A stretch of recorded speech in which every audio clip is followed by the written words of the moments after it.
Imagine the roar of the sea, the clang of cutlasses, the infamous Jolly Roger. But what about the women who sailed under that flag? Their story is often overshadowed, and the reality they faced was far darker than the legend. When caught, they entered a world where the rules were made by men who believed piracy itself was unnatural for a woman. Welcome to Celestial Chronicles. Join us as we uncover history's forgotten stories. If you find this fascinating, remember to follow for more videos like this. So, what chance did a woman pirate have in those naval courtrooms? History coldly shows the answer was almost none. Captured women pirates were almost never shown mercy. In the 1600s and 1700s, the famous golden age of piracy, British naval courtiers were incredibly tough on anyone caught pirating. But women on trial were seen as breaking two major rules. Not just the law of the land or sea, but also the deep-seated rules about how women were supposed to act in society.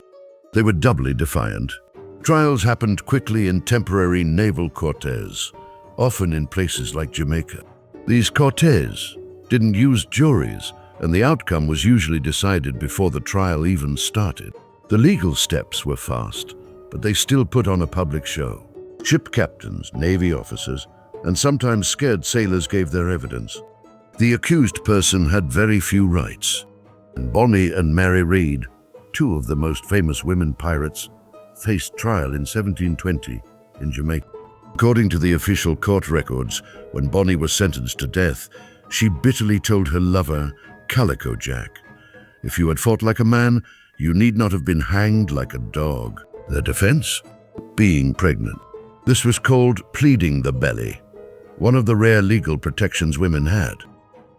For Bonnie and Read, it worked, but only temporarily. Most women pirates weren't so lucky. Many just received their sentences in silence, knowing the court had already judged them guilty long before they ever spoke a word. If they were found guilty, the most common fate was death. Hanged at execution dock for piracy. The River Thames rolled quietly past the area called Wapping, but the loud shouts of the crowd shattered the morning. Here at London's infamous execution dock, countless pirates, men and women, met their end, hanging from the gallows just above the murky water. This was where the British Empire made a gruesome example of piracy, and female pirates, though rare, were no exception. Under British sea law, piracy was a crime punishable by death. The law from 1698 made it crystal clear that all and every person so offending shall suffer pains of death. Unlike hangings on land, these were carried out by the Navy. The chosen place execution dock sent a strong message. Pirates would die with the tide that had once given them freedom. Women found guilty were sentenced to death with the same finality as men. The hangings followed a cruel ritual.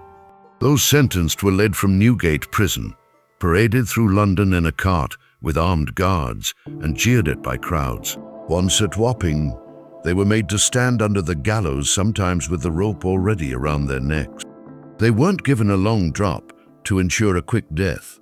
Instead, the short drop caused slow, agonizing strangulation, a method known as the marshal's dance, as the body twisted terribly before becoming still. Even though fewer women pirates were executed, it was no less brutal for them.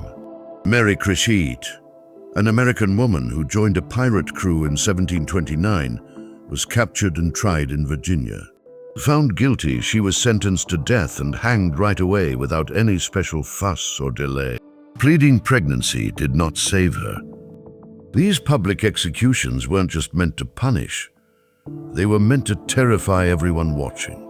The bodies of the most notorious offenders were even left hanging until three tides had washed over them, a punishment called gibbeting. While this was more common for men, the very threat was a message to all. Piracy would not be forgiven, no matter your gender. In the shadow of the gallows, female pirates were turned from figures of legend into chilling lessons, examples sacrificed to protect the empire and its rules. But death wasn't the only punishment they faced. Flogged in front of crowds. Before facing the rope, many women pirates felt the whip. Flogging, an ancient and agonizing punishment, was often used by naval leaders and colonial governors to inflict public shame and intense physical pain on captured pirates. For women, this punishment was even more of a public show. Their bodies became tools of warning, and the crowds were expected to learn a harsh lesson by watching their suffering. Flogging was typically done with a cat o' nine tails, a brutal whip made of knotted cords that could tear skin with each strike. Sentences could range from just a dozen lashes to over 100, depending on how serious the crime was and the court's decision. The whipping was always done publicly, often on the docks or outside the prison, where townspeople, including women and children, would gather to watch the horrible. In 1720, Anne Bonny and Mary Read, after their capture, were reportedly kept in awful conditions and treated roughly even before their trial. While there's no direct record of them being flogged during imprisonment, women pirates caught in other colonies were often whipped as part of their sentence or to force them to confess. For naval leaders, whipping women pirates served two key purposes: to scare others away from piracy and to shame the women themselves. Women who had dared to lead or fight on ships were brought low in front of everyone, their blood mixing with the salt air and the ground below. These punishments weren't just about simple justice, they were about asserting control. And the public display of pain ensured the message reached far beyond the gallows. However, not every captured female pirate was marched to the gallows, forced into forced relationships or slavery. In some cases, particularly in colonial ports, in places like the Caribbean or Africa, women were not executed. Instead, they were forced into lives of unwanted relationships, forced labor, or slavery. But here, the historical evidence specifically for female pirates is thin. Experts know that while piracy was mostly done by men, women involved could end up in many ways. It often depended on where they were from, their race, their social class, and what local authorities decided. In colonies ruled by Spain and Portugal, where the lines between piracy and slavery were often blurred, women caught on pirate ships, especially women of African or indigenous background, were sometimes sold into bondage, regardless of whether they were crew members or captives.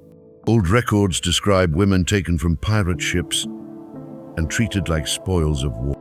Black women and women of mixed race found on vessels were frequently just assumed to be enslaved.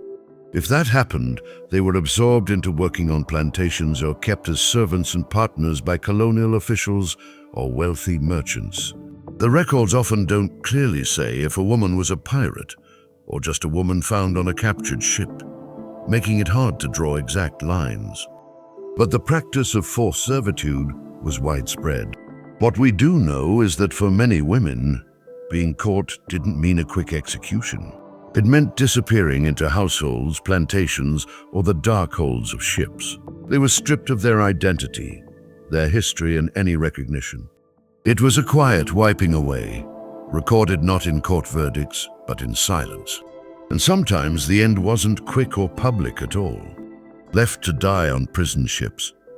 For some captured female pirates, death didn't come swiftly at the gallows. It came slowly, silently, and hidden away, aboard the rotting hulks of prison ships. These old floating prisons, anchored off coasts in colonies or near British harbors, were never built for long-term human life. Yet they became holding places for pirates, rebels, and others considered enemies of the crown, and sometimes this included women. While detailed records of women pirates specifically dying on these ships are limited, the overall picture is clear. Captured women were often kept in the same brutal conditions as men. In the 1700s, as prison numbers grew and jails on land became too full, the British Navy and colonial officials started using old warships that were no longer needed. These ships, stripped bare and left to rot in harbors, became prisons. Life aboard these ships was horrific. Prisoners were chained below deck in cramped, dark spaces with no fresh air. Diseases, especially typhus, dysentery, and smallpox, spread like wildfire. Food was scarce and often spoiled. Women on these ships faced double dangers. Besides starvation and illness, many suffered abuse and severe mistreatment, often by guards or sailors. though this was rarely written down officially. Lacking both rights and recognition, they were often left out of the records altogether. On these silent decks, history didn't record executions. It recorded absences, and in that absence, the fate of many female pirates was sealed forgotten not by accident, but deliberately. Their punishments weren't just sentences for crimes, they were tools of fear, of showing male power, and of imperial control. The fate of female pirates revealed how deeply the maritime world feared women who dared to challenge it. These stories still echo in the silence of those prison ships and the shadows beneath the gallows. Concluding, question final thoughts. When their stories are erased from history like this, what does that tell us about power, about justice, and about who gets remembered? Comment below with your thoughts. As the ancient Roman historian Tacitus wisely wrote, "The more corrupt the state, the more numerous the laws."